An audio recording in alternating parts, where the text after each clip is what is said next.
तो हेलो प्यारे स्टूडेंट्स, कैसे हैं आप लोग। उम्मीद है आप लोग मजे में होंगे, मस्त होंगे। मैं पांडव सर हर दिन की तरह आज भी आप लोगों के चैनल पर स्वागत करता हूं। आज किस वीडियो में हम लोग पढ़ने वाले हैं बिहार बोर्ड के क्लास 9th का मैथमेटिक्स में छठा चैप्टर, जिसका नाम है रेखाएं एवं कोण। हालांकि इस चैप्टर का हम लोग 2 वीडियोज बना चुके हैं। आज का यह वीडियो इस चैप्टर का तीसरा वीडियो होने वाले हैं। और तीसरे वीडियोज में हम लोग अभी तक सिर्फ क्या पढ़ रहे, थ्योरी को पढ़ रहे हैं, यानी कुछ बेसिक शब्दावली है, बेसिक परिभाषाएं हैं, उसको हम लोग पढ़ रहे हैं। तो हम लोग यहाँ पे रिजु कोण तक पढ़ चुके थे। आज का जो नया टॉपिक्स होगा इसका आगे हम बात करेंगे। साथ ही साथ आप लोगों को छोटी सी जानकारी देते चलूँ, आप जो भी इस वीडियो में देखते हैं और आप चाहते हैं कि इसका PDF नोट्स मिले, तो इसका PDF नोट्स हमारे टेलीग्राम चैनल पर अवेलेबल है। आप चाहो तो इस वीडियो के डिस्क्रिप्शन में भी जाकर टेलीग्राम लिंक से डायरेक्ट ज्वाइन हो सकते हैं और PDF का लाभ ले सकते हैं। तो चलिए हम क्लास को आगे बढ़ाते हैं। तो आज का जो नया टॉपिक्स होगा वो ये होगा पुनर्युक्त कोण, इंग्लिश में कहते हैं रिफ्लेक्स एंगल। ये क्या होता है, ध्यान से सुनिएगा। वह कोण जिसका मान 180 डिग्री से बड़ा हो लेकिन 360 डिग्री से छोटा हो, तो ऐसे कोण को हम लोग क्या कहते हैं, पुनर्युक्त कोण कहते हैं। अगर आप लोग उदाहरण के रूप में समझना चाहें तो, जैसे उदाहरण के रूप में वो कोण अगर आप समझना चाहें तो जैसे होगा, मान लीजिए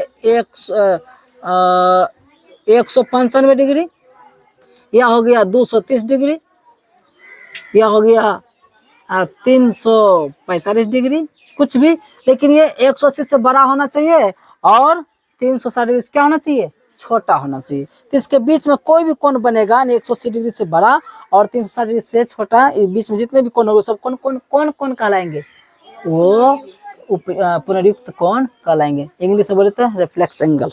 चलिए अब हम लोग आते हैं दूसरा आपका टॉपिक से यहाँ पर पूर्ण कोण। अगर इस इंग्लिश में बोले तो इसको कहते हैं कंप्लीट एंगल, यानी कि पूरा का पूरा वो कोण बन जाता है। यानी भाई वह कोण जिसका मान 360 डिग्री हो उसे हम लोग क्या कहते हैं, पूर्ण कोण कहते हैं। यानी 360 डिग्री के कोण को हम लोग क्या कहते हैं, पूर्ण कोण कहते हैं। उदाहरण के रूप में देखना चाहे तो मान लीजिए सबसे पहले आपने कैसे रेखाखंड खींचा, ठीक है, और यहाँ से आप कोण खींचना शुरू करिए, यहाँ से ऐसे करके यहाँ तक, ऐसे यहाँ तक आया तो आप सबको मालूम है कितना हुआ, 180 हुआ जी। फिर यही चीज चलते चलते कहाँ तक चला गया, फिर वहीं पे आ गए जहां से हम लोग चले थे ना। तो इसको यहाँ मत ऐसे तीर चिन्ह लगाओ। इसका मतलब ये हुआ कि जहां से हम चले थे फिर लौट कर गोल घूम करके, जैसे वृत्ताकार घूम करके फिर हम वहीं पे आ गए जहां से हम चले थे। तो एक तरह से क्या हो गया, पूरा कोण हो गया। और जब पूर्ण रूप से गोल हो जाए तो आपको याद रहना चाहिए कि यहाँ पर जो कोण बने, जानते कितना बनेगा, 360 डिग्री। जो केंद्र हो गया, अब ऐसे पूरा गोल घूम गया तो बीच में अब केंद्र हो गया। और केंद्र पर हमेशा याद रखना कितना डिग्री कोण होता है, 360 डिग्री का। अगर इसको आधा कर दें तो ऊपर में 180, इधर भी 180, तो 180 फिर इसको क्या आ जाएगा, 360 हो जाएगा। यहाँ तक बात समझ में आ गई। यानी कुल मिला के बात ये आ गई कि अगर कोई चीज मतलब हम किसी त्रिज्या को मान करके कैसे करके गोल घुमाएंगे तो गोलाकृति बनेगी, तो उसके केंद्र पर जो कोण बनेगा वो 360 डिग्री का बनेगा। और 360 डिग्री के कोण को हम लोग पूर्ण कोण कहते हैं। और पूर्ण कोण इसलिए भी कहते हैं क्योंकि वहाँ पर जहाँ से हम लोग स्टार्ट करते हैं फिर से लौट कर हमको वही आना होता है, तब उस समय जो बना कोण होता है उसी को हम लोग पूर्ण कोण कहते हैं। यहाँ तक बात समझ में आ गई। आप चाहते इसका स्क्रीनशॉट ले सकते हैं। अब आपका टॉपिक से अनुपूरक कोण किसे कहते हैं, यानी कि खाली आप पूरक कोण भी से कह सकते हैं, संक्षेप से आप पूरक कोण या अनुपूरक कोण। इंग्लिश में बोले तो इसको हम लोग कहते हैं कॉम्प्लीमेंट्री एंगल, ठीक है। अभी क्या होता है इसको समझो इसे बढ़िया से। यदि 2 कोणों को जोड़ेंगे और दोनों कोणों को जोड़ने के बाद अगर वो 90 डिग्री हो जाता है, तब उन दोनों कोण को हम लोग क्या कहेंगे, एक दूसरे का पूरक कोण कहेंगे या अनुपूरक कोण कहेंगे। मतलब यदि 2 कोणों का योग 90 डिग्री हो तो वे दोनों कोण एक दूसरे का क्या कहलाता है, पूरक कोण कहलाता है। जैसे आपको यहाँ पर समझाया गया है, यहाँ पर देखिए 30 और 60 को जोड़े तो 30 डिग्री और 60 डिग्री जुट के कितना हो गया, 90 डिग्री। आप पूछेंगे भाई 30 का संपूरक कोण कौन है, सॉरी 30 का पूरक कोण कौन है, तो 60 है। और 60 का पूरक कौन है, तो 30 है। माने दोनों एक दूसरे का हो जाता है। यहाँ पर 40 डिग्री और 45 डिग्री है, ठीक है, सॉरी तो ये हो गया 40 डिग्री और 45 डिग्री को, सॉरी 50 डिग्री को जोड़ेंगे तो 90 डिग्री हो जाएगा। अब यहाँ से आप लोगों को हम पूछेंगे कि बताओ 40 डिग्री का पूरक कोण है तो 50 डिग्री, 50 डिग्री का पूरक कोण है तो 40 डिग्री, यानी दोनों एक दूसरे को पूरा करता है। और पूरा कितना करता है, 90 डिग्री। बात समझ में आ गई। अब यहीं से एक चीज हम आपको लिख देते हैं समझने के लिए स्टार लगा के लिखेंगे x डिग्री का पूरक कोण जो होता है, जानते क्या होता है? वो होता है x डिग्री का पूरक कोण होता है 90 घटा x डिग्री। नहीं समझे मेरी बात? जिसका कोण आप लोगों से कई ऑब्जेक्टिव में पूछा जा सकता है, जिसका पूरक कोण पूछेगा वही आप 90 में से घटा दीजिएगा। नहीं समझे मेरी बात? जैसे किसी ने पूछा 40 का पूरक कोण क्या होगा, तो आप 90 में से वही 40 घटा दो, तो 90 में से 40 घटा क्या आएगा? तो सच में 50 तो है ही। तो उसी प्रकार से अब एक पॉइंट बन गया याद रखने के लिए, याद रख लो हमेशा, अगर x डिग्री का पूरक कोण पूछेगा तो 90 में से 10 घटा देंगे, यहाँ 10 डिग्री देगा तो 10 घटाएंगे, यहाँ 50 डिग्री देगा तो 50 घटाएंगे, मतलब तो निर्भर करता सवाल पर ना। तो अब 40 डिग्री 30 डिग्री का है तो याद रखेंगे, सीधा इतना याद रखो कि जिसका पूरक कोण निकालने के लिए कहेगा वो 90 में से घटा दो, जो जिसका पूरक कोण पूछ रहे हैं, जैसे x का पूरक कोण पूछ रहे हैं तो 90 में से वही x घटा दो, जो निकलेगा वो ऑटोमेटिक उसका क्या होगा? पूरक कोण ही होगा। यहाँ तक बात समझ में आ गई? जैसे कोई पूछेगा 30 का पूरक कोण क्या होगा, 30 का पूरक कोण खुद अगर 90 घटा 30 तो 90 में घटेगा बचेगा 60, और सच में 30 का पूरक कोण 60 हो भी करते हैं। नहीं समझे मेरी बात? एक पॉइंट होगी, से याद रखिए आप लोग, चाहे तो आप इसका भी स्क्रीनशॉट ले ले। अब देखिए आपका अगला टॉपिक है संपूरक कोण किसे कहते हैं, यानी कि इंग्लिश से बोलते हैं कहते हैं सप्लीमेंट्री एंगल। ठीक है, सप्लीमेंट्री एंगल। यदि दो कोणों का योग 180 डिग्री हो तो प्रत्येक कोण एक दूसरे का संपूरक कोण कहलाता है। जैसे वहां पे 90 डिग्री हुआ करता था पूरक कोण में, और संपूरक कोण में कितना होना चाहिए? 180 डिग्री होना चाहिए जोड़ने के बाद।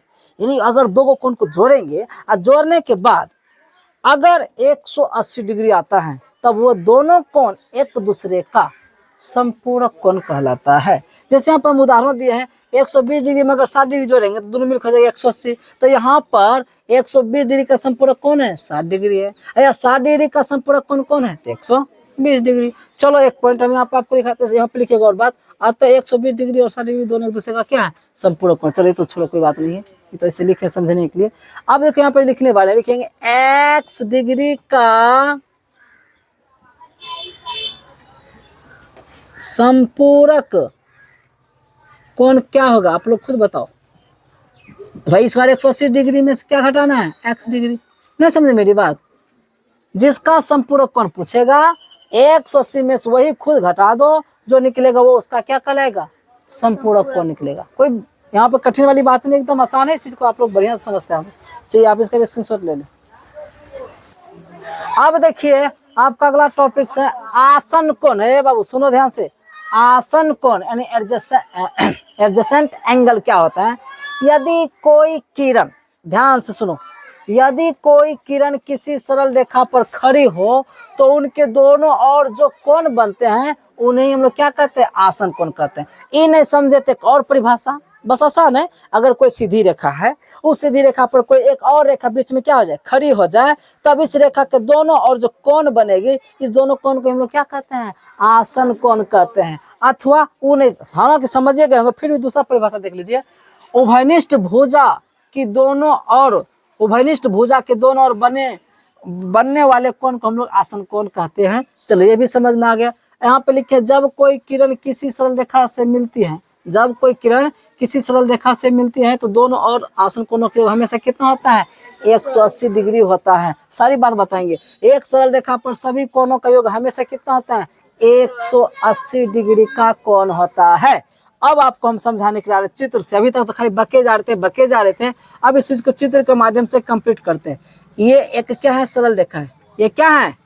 सरल रेखा है। इस पर कोई तिरछी या खड़ी, यानी जरूरी कि खड़ी होना चाहिए, 90 डिग्री होना चाहिए, तिरछी या खड़ी कोई ऐसी क्या है? किरण है। ये क्या है? आपकी किरण हो गया, क्योंकि यहाँ पर अंत बिंदु हो गया जी, ये किरण हो गया।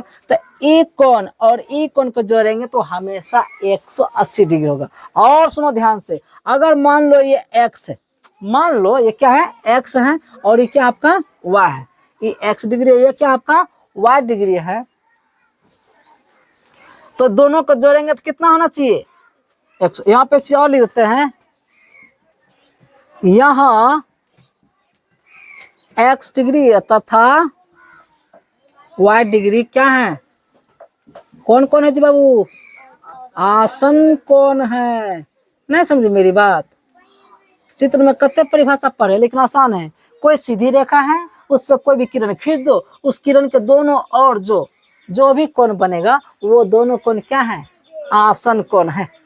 एक सीधी रेखा खींच दो, उसके बीच में आप एक किरण खींचेगा तो दोनों तरफ कोण बनेगा कि नहीं? तो वही दोनों कोण क्या कहलाता है? आसन कोण कहलाता है, एडजेसेंट एंगल कहलाता है। और सुनो, हमने एक और पॉइंट पढ़ाया था कि जब कोई किरण किसी सरल रेखा पर से मिलती है, तो जैसे यहाँ पर से मिला, तो दोनों और जो आसन कोण बनता है उसका योग हमेशा कितना होता है? 180 डिग्री। मतलब x डिग्री अब प्लस में y डिग्री करेंगे ना तो हो जाए कितना? 180 डिग्री। याद रखना पड़ेगा। लेकिन ये कब होना चाहिए? जब x और y आसन कोण होंगे तब। ये नहीं कि x y जोड़ेंगे तो 180 डिग्री होना चाहिए। अगर x और y आसन कोण है, ये हम लोगों को पहले से मालूम है, तो कंफर्म हो जाओगी कि दोनों को जोड़ेंगे तो कितना होना चाहिए? 180 डिग्री होना चाहिए। साथ साथ एक पॉइंट और इसमें यहाँ पे लिखे हैं कि एक सरल रेखा पर सभी कोणों का योग कितना होगा? 180 डिग्री। मतलब जैसे इस सरल रेखा है, इस सरल रेखा पर भी द्वियुग्म कोण बना है, एगो किरण और हम इधर खींच देंगे तो 1 2 3 4 कोण बन सकते हैं जी। जितना किरण खींचते जाएंगे अलग, जैसे मान लीजिए आपको समझा रहे हैं यहाँ पे, ऐसे फिर से एक नया चित्र बना रहे हैं, ठीक है? यहाँ पर मैंने ऐसा खींचा, कोई ऐसे खींच दिया, नहीं समझे मेरी बात? तो ये भी एक कोण का नाम होगा, इसका नाम x, इसका नाम y है, समझो, ठीक है? इसका नाम क्या है? z है। इस सबको जोड़ेंगे x plus y plus z, तो सबको जो कितना होना चाहिए? 180 डिग्री होगा। 3 भी कोण हो सकते हैं, इनसे ज्यादा भी कोण हो सकता है, नहीं समझे? और किरण खींचेंगे तो और कोण बढ़ जाएगी ना। यानी ये हम आपको समझा रहे थे, पहले तो आसन कोण समझाए, ये भी आसने कोण हुआ, लेकिन उसमें थोड़ा सा 2-3 कोण बन गया है, तो उससे घबराने की जरूरत नहीं। आपको ये बताइए कि हम पॉइंट लिखे हैं कि एक सरल रेखा पर एक सीधी रेखा है, उस पर जितने भी कोण आप बनाओगे सभी को जोड़ोगे तो हमेशा 180 डिग्री ही होगा, जो आपके आगे एक्सरसाइज में काम आने वाला है। चलिए आप भी इसका स्क्रीनशॉट ले लें। अब आपका टॉपिक सम्मुख कोण। या सम्मुख कोण क्या है? यानी कि इसको हम लोग वर्टाइल एंगल भी कहते हैं या अपोजिट एंगल भी कहते हैं, ठीक है? अपोजिट एंगल या vertical angle, sorry vertical angle. तो यहाँ पर जो है ज्यादातर अपोजिट एंगल ही होता है, तो अपोजिट एंगल ध्यान में रखो। ये सम्मुख कोण क्या होता है? ध्यान से देखिए, जब एक सरल रेखा दूसरी सरल रेखा को काटती है तो चार कोणों का निर्माण होता है, और इनमें से आमने सामने के कोण के युग्म को हम लोग क्या कहते हैं? सम्मुख कोण कहते हैं। जब एक सीधी रेखा ऐसे है, एक सीधी रेखा ऐसे, आज दोनों दूसरे को काट देंगे तो 4 कोण के निर्माण होंगे। तब उस समय में जो आमने सामने के कोण होंगे, तो आमने सामने कोण का जो एक युग्म होगा, युग्म ने जोड़ा होगा, वही कोण जानते हैं क्या कहलाएगा? आपका सम्मुख कोण कहलाएगा। और सम्मुख कोण हमेशा बराबर होते हैं, ये भी याद रखना पड़ेगा। सब आपकी एक्सरसाइज में आगे काम आने वाले हैं। जैसे मान लीजिए यहाँ पर ये एक क्या है? सरल रेखा, ठीक है? इधर से मैंने खींची, ये भी क्या है? एक सरल रेखा, समझो मेरी बात। तो यहाँ पर जो आमने सामने कोण होती है, आमने सामने का कोण ही क्या कहलाता है? सम्मुख कोण कहलाता है। ये भी इधर का कोण और इधर का कोण क्या कहलाएगा? सम्मुख कोण कहलाएगा। अगर नाम इसका रख दो 1, इसका नाम रख दो 2, इसका नाम रख दो 3, इसका नाम रख दो 4, तो लिखेंगे यहाँ एक कोण का सिंबल ही है, समझे ना? कोण एक का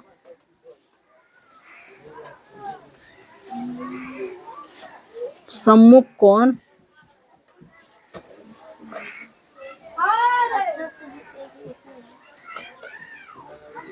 सम्मुख कोण, कोण कितना? 3 है जी।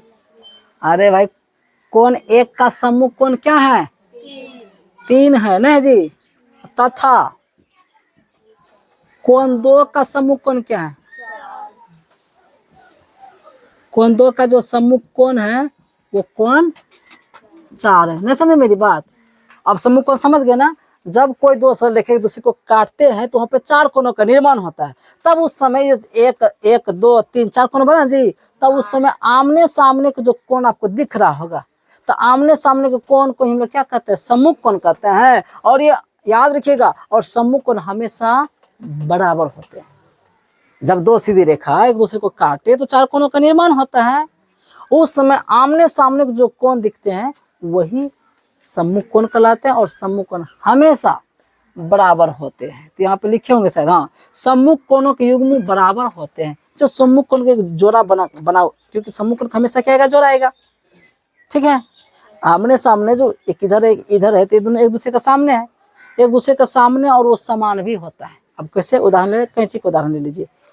अब कैंची को उदाहरण देते हैं, जैसे कैंची का मुंह ऐसे फैलाइएगा तो दोनों तरफ फैलेगा, अति छोटा करोगे तो दोनों तरफ शॉर्ट हो जाएगा। ये कैंची है, इसको ऐसे करेंगे तो उधर ही बंद होगा, इसको खोलेंगे तो उधर ही मुंह खुलेगा उसका। तो कहने का मतलब ये हुआ कि भाई अगर ये बड़ा करे तो भी बड़ा होगा, इसको छोटा करे तो भी क्या होगा, छोटा होगा। यानी हमेशा समान होगा, छोटा होगा तो दोनों छोटा होगा, बड़ा होगा तो दोनों बड़ा होगा। इसलिए बस अब याद रखो अंतिम में लास्ट पॉइंट कि समकोण हमेशा बराबर होते हैं। चाहे आप इसका भी स्क्रीनशॉट ले सकते हैं। अब देखिए आपका अगला टॉपिक है सर्वांग समकोण, यानी कहते हैं इसको कॉन्ग्रुएंट एंगल। ये क्या होता है सर जी? दो कोण सर्वांग समकोण कहलाते हैं। दो कोण सर्वांग समकोण कहलाते हैं या होते हैं यदि एक कोण का ट्रेस पेपर दूसरे कोण को पूर्णतः ढक दे। मतलब ये समझ लीजिए, दो कोण को हम लोग सर्वांग समकोण कहेंगे या कहते हैं यदि दोनों कोण की जो ट्रेस पेपर है, माने दोनों का आकार के साथ समान है। जैसे आप लोग बच्चा में खेले होंगे, कार्बन आप ले लेते हैं और किसी चित्र के नीचे लगा देते हैं, उस चित्र पर आप कलम चला चला कर उसका जो ना आपके कॉपी पर उसका छाप ले लेते हैं, तो वो छाप और चित्र दोनों क्या होगा, बराबर होगा कि नहीं? इसका मतलब वो चित्र और जो आपने कॉपी में जो उसका चित्र छापा है कार्बन की मदद से, तो वो दोनों क्या होगा, सर्वांग सम होगा। सर्वांग सम का मतलब क्या, उसका सभी अंग समान होगा। जैसे हमारी दोनों हाथ ले लीजिए, अगर उधर से आप देखते होंगे, मान लो थोड़ा देर के लिए छोटा 19-20 होता होगा शायद, पता नहीं, क्या आपको एक हाथ दिखता होगा जी? एक हाथ दिखता होगा कि दोनों हाथ दिखता है? एक हाथ दिखता होगा। इसका मतलब ये मेरा जो हाथ है, ये दोनों हाथ एक दूसरे का क्या है, सर्वांग सम, दोनों क्या है, बराबर है। हमारी दोनों हाथ क्या होते हैं, सर्वांग सम होते हैं। लेकिन ये हमेशा सही नहीं होता है, कोई कान्हा भी हो जाता है, वो अलग बात है। लेकिन सामान्यतः यही देखा जाता है कि हमारी दोनों आंखें क्या होती है, सर्वांग सम होती है। हमारे दोनों कान क्या होती है, सर्वांग सम होती है। हमारे दोनों हाथ क्या होती है, सर्वांग सम होती है। लेकिन यह हमेशा सही नहीं हो सकता है। अपाहिज भी लोग हो सकते हैं, ठीक है, कान छोटा बड़ा हो सकता है, आँख छोटी बड़ी हो सकती है, नाक भी छोटे, किसी की टेढ़ी, ऐसे कुछ भी हो जाता है भाई। तो इससे हम उदाहरण नहीं दे सकते हैं, लेकिन सामान्यतः समझाने के लिए बोले कि जो कोण एक दूसरे, जैसे मान लीजिए यहाँ पर देखो, एक समझाता है आपको। यहाँ पर कोई इस टाइप का कोण बना था, ठीक है, यहाँ कितना डिग्री का, 30 डिग्री का, समझो। वो कोण इतने टाक बना, इतनी टाक बना है, लेकिन ये भी क्या है, 30 डिग्री का है। तो इसको उठा कर रखिएगा तो कौन सेम टू सेम इस पर सटेगा जी। अरे तो लाइन जितना बड़ा खींचा वो आपकी मर्जी, खींचो, उससे कोई मतलब नहीं है। इसके बीच के झुकाव, इसके बीच के झुकाव समझो क्या है, अगर समान है तब दोनों कोण एक दूसरे का क्या कहलाएगा, सर्वांग सम कहलाएगा। यानी दोनों एक दूसरे का सर्वांग सम कोण है, ये उसके बराबर है, वो इसके बराबर है, नहीं समझे? अब दोनों को उठा के एक दूसरे पर रखेंगे तो आपको एक एक कोण दिखेगा। जबकि मान लो इसको उठा के यहाँ रखे तो आपको दिख नहीं रहेगा ये कोण। लेकिन आगे ये मानो तुम कि नहीं वहां पे एक दूसरा कोण है, तो जो दूसरा कोण होगा तो उसका क्या कहलाएगा, सर्वांग सम कोण कहलाएगा। क्या है ना, समझता है जी? चलिए आगे है आपका टॉपिक्स, कोण का क्या है, अभियंतर होना चाहिए। अब मिस्टेक लिखा गया यहाँ, मिस्टेकिंग भो होना चाहिए। क्या है आपका, भो है। ये क्या है आपका, चलो अब हो गया थोड़ा सा। अभियंतर, कोण का अभियंतर, इंग्लिश से बोले तो इसको कहते हैं interior of an angle. Interior of an angle, किसी तल में कोण बनाने वाली किरणों के बीच के, किसी तल में कोण बनाने वाली किरणों के बीच के सभी बिंदुओं को हम लोग क्या कहते हैं, सभी बिंदुओं का समुच्चय क्या कहलाता है, अभियंतर कहलाता है। ठीक है, अब मान लीजिए आप एक ऐसे सरल रेखा खींचे हैं, सुनो ना मेरी बात, सुन रहे आप लोग। तो यहाँ से आपने ऐसे करके किरण खींचा तो कोण यहाँ पर बना जी, ये तल है। इस तल में जो मान ली इसको आप अंदरूनी भाग मानते तो यहाँ पे जो बिंदु सब होगा तो वो सब इस कोण के क्या है, अंदर है। या ये तो चलो सिंबल ऐसे दिया जी ये सब। तो मान लो अगर इस कोण के अंदर आ रहा है, बाहर इधर नहीं है, इधर बाहर नहीं है, तो जो कोण के अंदर होता है तो उस बिंदु के समूह को हम लोग क्या कहते हैं, कोण का अभियंतर कहते हैं। हालांकि ये ज्यादा कोई इंपॉर्टेंट टॉपिक्स नहीं है, थोड़ा था तो मैंने पढ़ा दी। चलिए आप इसका भी स्क्रीनशॉट ले लें।